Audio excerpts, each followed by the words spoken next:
السلام علیکم ورحمۃ اللہ تعالی وبرکاتہ۔ مکاشفۃ القلوب کے درس میں آپ کا استقبال ہے۔ ابھی تک اس کتاب کے 13 باب ہو چکے ہیں۔ آج انشاءاللہ تبارک و تعالی 14واں باب ہم شروع کریں گے، جو نماز میں خشوع و خضوع کے بارے میں ہے۔ اللہ تبارک و تعالی کا ارشاد ہے، قد افلح المؤمنون الذین هم فی صلاتهم خاشعون۔ بے شک مراد کو پہنچے، یعنی کامیاب ہو گئے ایمان والے جو اپنی نماز میں گڑ گڑاتے ہیں، یعنی خشوع و خضوع کے ساتھ نماز پڑھتے ہیں، دل لگا کر وسوسوں سے، برے خیالات سے دل کو پاک و صاف کر کے نماز پڑھتے ہیں۔ ایسے ایمان والوں کو کامیابی کی بشارت دی جا رہی ہے کہ ایسے ایمان والے مراد کو پہنچے، ایسے ایمان والے نجات پا گئے، کامیاب ہو گئے۔ علماء نے فرمایا ہے کہ خشوع 2 معنوں میں مستعمل ہے، 2 معنوں میں استعمال ہوتا ہے۔ بعض علماء نے اسے افعال قلب میں شمار کیا ہے، یعنی دل کے افعال میں شمار کیا ہے، جیسے ڈر، خوف، انبساط وغیرہ جو دل کی کیفیت ہے، اور بعض نے اسے اعضائے ظاہری کے افعال میں شمار کیا ہے، جسم کے ظاہری اعضاء اس کے افعال میں شمار کیا ہے، جیسے اطمینان سے کھڑا ہونا، بے توجہی اور بے پرواہی سے بچنا وغیرہ۔ خشوع کے معنی میں ایک یہ بھی اختلاف ہے کہ یہ نماز کے فرائض میں سے ہے یا فضائل میں سے ہے، یعنی فضائل میں سے ہوگا تو پھر ضروری ہوگا اور اس کے بغیر نماز ہوگی ہی نہیں، اور فضائل میں سے ہوگا تو بہتر ہے اور زیادہ ثواب کی بات ہے، اور اگر نہ بھی ہو تو نماز ہو جائے گی۔ تو فرماتے ہیں کہ جو اسے فرائض نماز سے سمجھتے ہیں ان کی دلیل یہ حدیث ہے، لیس لعبد من صلاته الا ما عقل، کہ بندے کے لیے نماز میں وہی کچھ ہے جسے وہ اچھی طرح سمجھتا ہے، سمجھ کر نماز پڑھتا ہے، دل لگا کر نماز پڑھتا ہے۔ اب ظاہر سی بات ہے کہ وہ لوگ جن کو عربی نہیں آتی، جو قرآن کے معانی اور مطالب کو نہیں جانتے، قرآن کی آیتوں کا ترجمہ نہیں جانتے، وہ تو سمجھ ہی نہیں پائیں گے۔ تو اس اعتبار سے ان کے لیے مشکل اور دشواری کا سامنا ہوگا۔ اور فرمان الہی ہے واقیمی الصلاۃ لذکری، اور غفلت ذکر کے مخالف ہے، یعنی میرے ذکر کے لیے نماز قائم کرو، میری یاد کے لیے نماز قائم کرو، اور غفلت ذکر کے مخالف ہے، غفلت یاد کے مخالف ہے، جیسا کہ فرمان الہی ہے وَلَا تَكُن مِّنَ الْغَافِلِينَ، تم غافلوں میں سے نہ بنو۔ غافل کا مطلب ہی ہوتا ہے جو بے خبر ہو اور کسی کو بھول گیا ہو، کسی چیز کو بھول گیا ہو، اس کو غافل کہا جاتا ہے۔ تو اس دلیل کو انہوں نے فرائض نماز میں شمار کیا ہے، اس دلیل کی بنیاد پر انہوں نے خشوع کو اور خضوع کو نماز کے فرائض میں شمار کیا ہے۔ بیہقی نے حضرت محمد بن سیرین رحمۃ اللہ تعالی علیہ سے یہ روایت نقل کی ہے کہ حضور صلی اللہ علیہ وسلم جب نماز ادا فرماتے تو آسمان کی طرف نظر فرماتے، تب یہ آیت نازل ہوئی۔ عبد الرزاق نے اس روایت میں اتنا اضافہ کیا ہے کہ آپ کو خشوع کا حکم دیا گیا، چنانچہ اس کے بعد آپ نے اپنی چشمہائے مقدس کو سجدہ گاہ پر مرکوز فرما دیا، یعنی حضور پہلے آسمان کی طرف دیکھ لیا کرتے تھے، لیکن جب یہ آیت کریمہ نازل ہوئی تو حضور پاک صلی اللہ علیہ وسلم نے اپنی نگاہوں کو جھکا لیا اور سجدہ گاہ کی طرف کر دیا۔ اس کے بعد سے حضور پاک صلی اللہ علیہ وسلم اپنی نگاہوں کو سجدے کی جگہ میں رکھنے لگے جہاں سجدہ کیا جاتا ہے، سجدہ کرتے وقت جہاں پر سر رکھا جاتا ہے، قیام کی حالت میں نمازی کی نگاہ وہاں پر ہونی چاہیے۔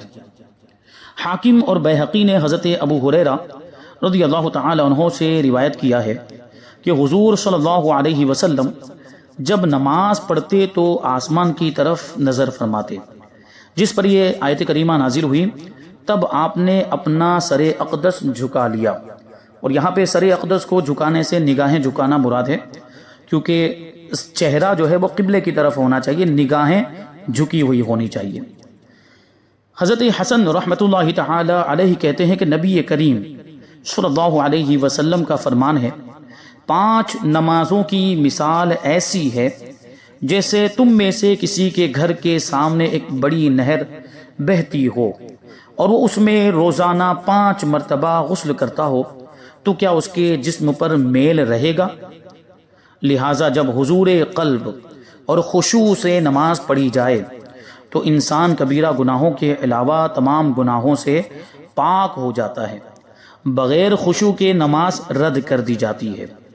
فرمان نبوی ہے، جس نے 2 رکعت نماز پڑھی اور اس کے دل میں کسی قسم کا دنیاوی خیال نہیں آیا تو اس کے گزشتہ تمام گناہ بخش دیے جاتے ہیں۔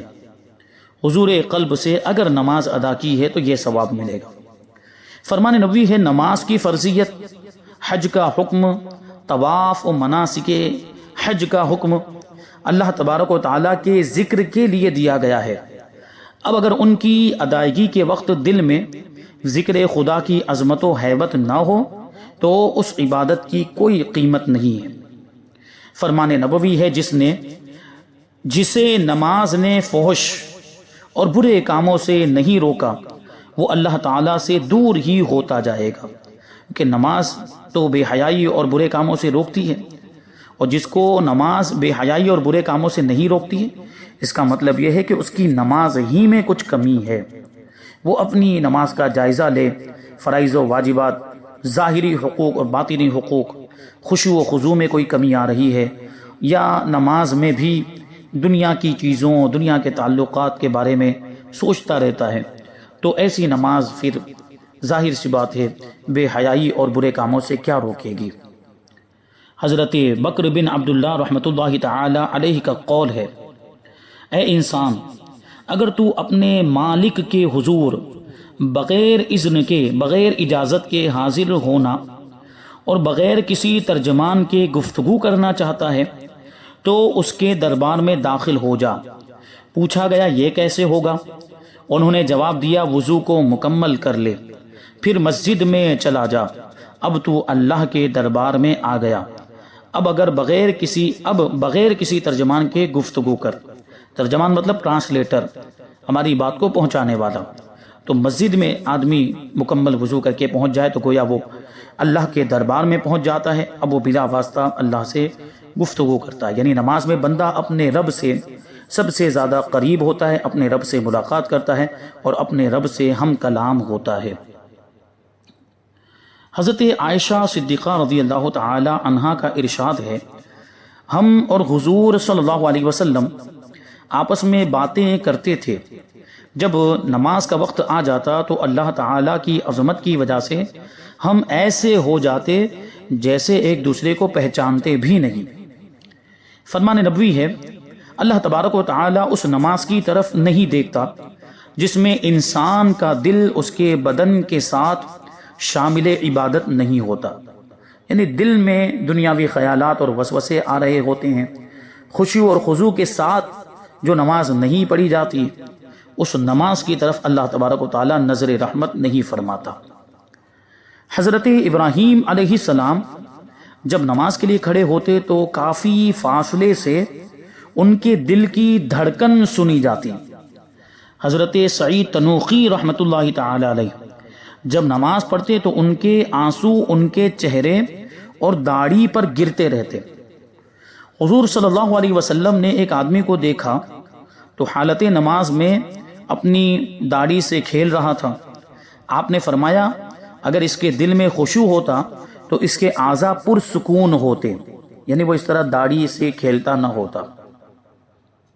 جب نماز کا وقت آتا تو حضرت علی رضی اللہ تعالی عنہ کے چہرے کا رنگ متغیر ہو جاتا، چہرے کا رنگ تبدیل ہو جاتا اور آپ پر لرزہ طاری ہو جاتا، آپ کا جسم کانپنے لگ جاتا۔ پوچھا گیا اے امیر المؤمنین آپ کو کیا ہو گیا ہے؟ آپ نے فرمایا اللہ تعالیٰ کی اس امانت کی ادائیگی کا وقت آ گیا جسے اللہ تبارک و تعالیٰ نے آسمان و زمین اور پہاڑوں پر پیش کیا تھا، مگر انہوں نے معذوری ظاہر کر دی تھی اور میں نے اسے اٹھا لیا۔ روایت ہے کہ جب حضرت علی بن حسین رضی اللہ تعالی عنہما وضو کرتے، یعنی امام زین العابدین جب وضو کرتے تو ان کا رنگ متغیر ہو جاتا۔ گھر والے کہتے آپ کو وضو کے وقت کیا تکلیف لاحق ہو جاتی ہے؟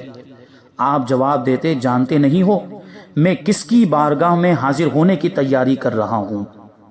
حضرت حاتم اصم سے ان کی نماز کے متعلق سوال کیا گیا، انہوں نے کہا جب نماز کا وقت آ جاتا ہے میں پوری طرح وضو کر کے اس جگہ آ جاتا ہوں جہاں میں نماز پڑھنا چاہتا ہوں۔ جب میرے اعضاء پرسکون ہو جاتے ہیں تو میں نماز کے لیے کھڑا ہوتا ہوں۔ اس وقت کعبے کو اپنے سامنے، پل صراط کو قدموں کے نیچے، جنت کو دائیں، دوزخ کو بائیں، ملک الموت کو پیچھے، اور اس نماز کو اپنی آخری نماز سمجھ کر خوف و امید کے درمیان کھڑا ہو جاتا ہوں۔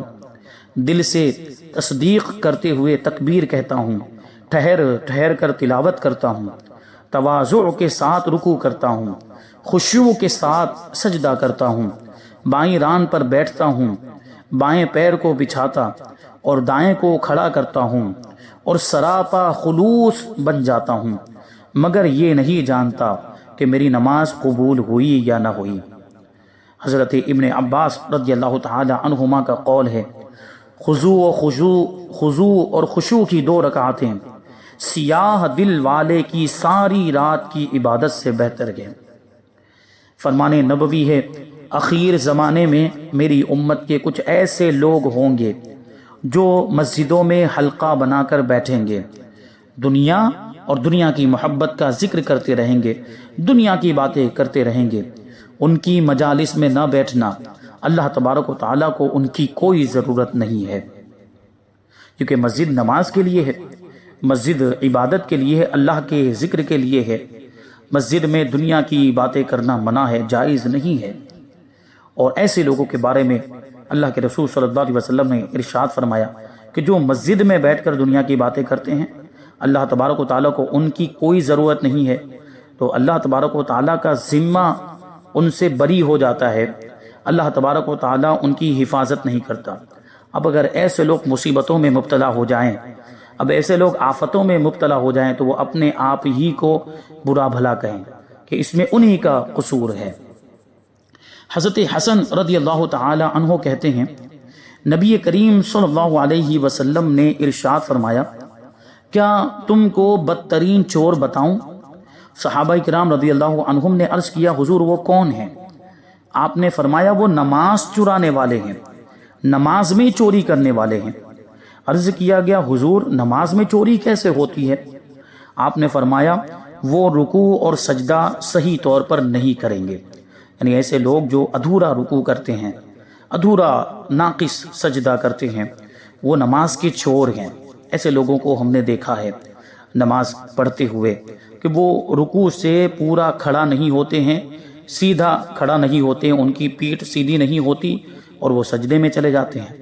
اسی طرح 2 سجدوں کے درمیان وہ سیدھا بیٹھتے نہیں، پہلا سجدہ کیا، تھوڑا سا سر اٹھایا، پھر دوسرے سجدے میں چلے جاتے ہیں۔ تو ایسے لوگ نماز کے چور ہیں، نماز میں چوری کرنے والے ہیں۔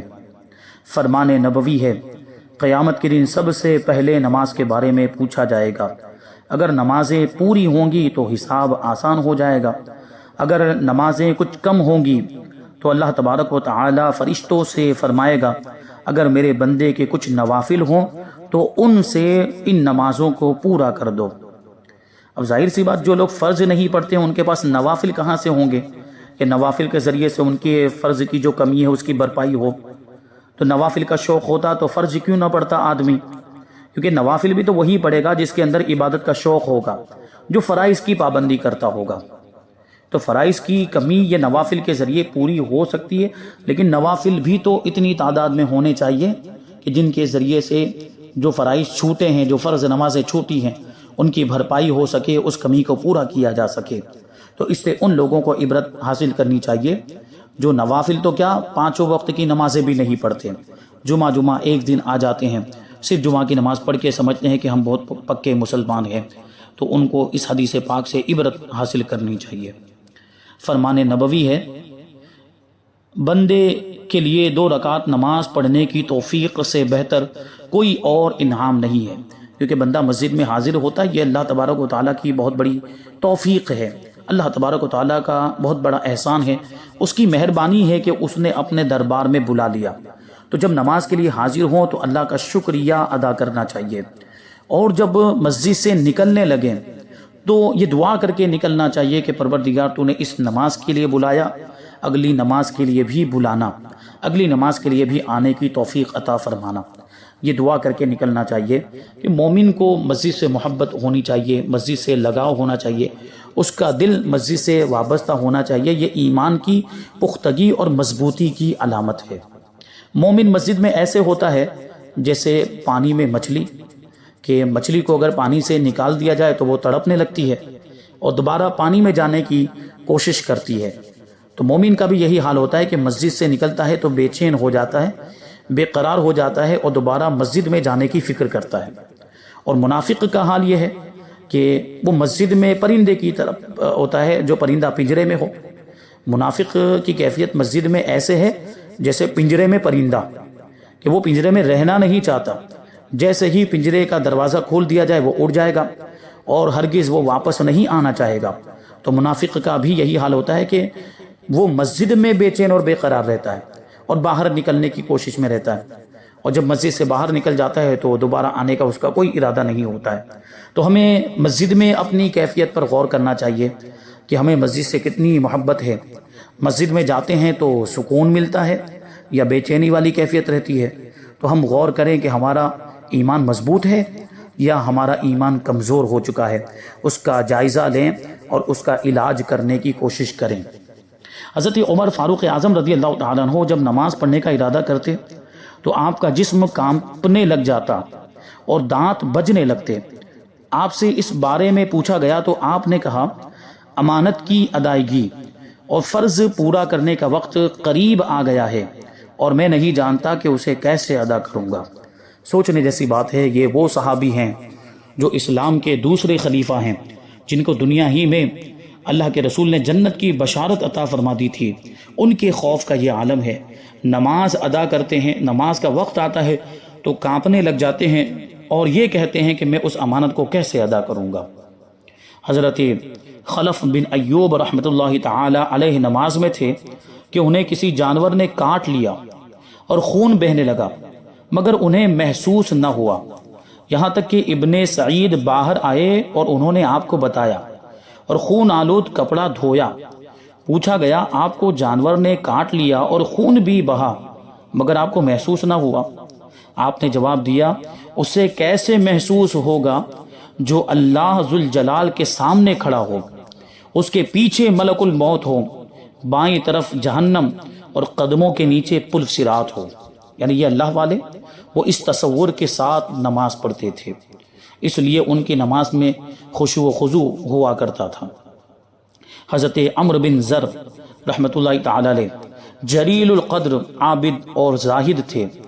ان کے ہاتھ میں ایک ایسا زخم پڑ گیا کہ اطباء نے کہا اس ہاتھ کو کاٹنا پڑے گا۔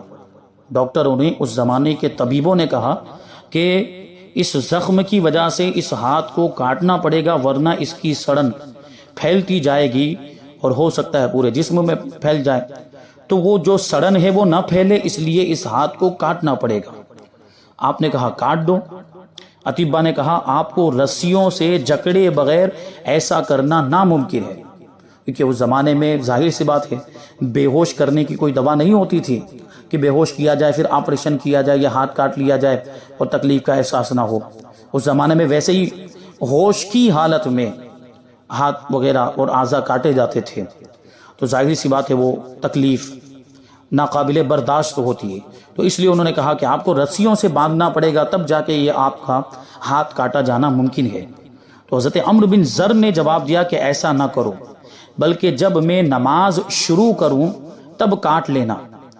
چنانچہ جب آپ نے نماز شروع کی آپ کا ہاتھ کاٹ لیا گیا مگر آپ کو محسوس بھی نہ ہوا۔ سوچیں یہ بزرگوں کی نماز، وہ کس طرح خشوع و خضوع کے ساتھ نماز پڑھتے تھے کہ ان کا ہاتھ کاٹ لیا جاتا تھا اور ان کو اس کا احساس تک نہیں ہوتا تھا۔ اللہ تبارک و تعالی ہمیں بھی ایسی نماز پڑھنے کی توفیق عطا فرمائے۔ نماز میں خشوع و خضوع کی دولت اور نعمت ہمیں بھی عطا فرمائے کہ اصل نماز ایسی نماز ہے جو خشوع و خضوع کے ساتھ پڑھی جائے، دل لگا کر پڑھی جائے، سارے وسوسوں کو، برے خیالات کو دل سے دور کر کے پڑھی جائے، وہی نماز اصل میں فائدہ دیتی ہے، ایسی ہی نماز مفید ہوتی ہے، اور ایسی ہی نماز کی برکتیں پھر دیکھنے کو ملتی ہے، اس کے فائدے دیکھنے کو ملتے ہیں۔ اللہ تبارک و تعالیٰ کی بارگاہ میں دعا ہے کہ جو کچھ بھی بیان ہوا اس پر ہم سب کو عمل کرنے کی توفیق عطا فرمائے۔ یہاں پر باب نمبر 14 مکمل ہو گیا۔ اس کے بعد 15واں باب ہے جو امر بالمعروف اور نہی عن المنکر کے بارے میں ہے، یعنی نیکی کا حکم دینا اور برائی سے روکنا۔ انشاءاللہ اس باب کو ہم آئندہ درس میں شامل کریں گے۔ وما علینا الا البلاغ۔ السلام علیکم۔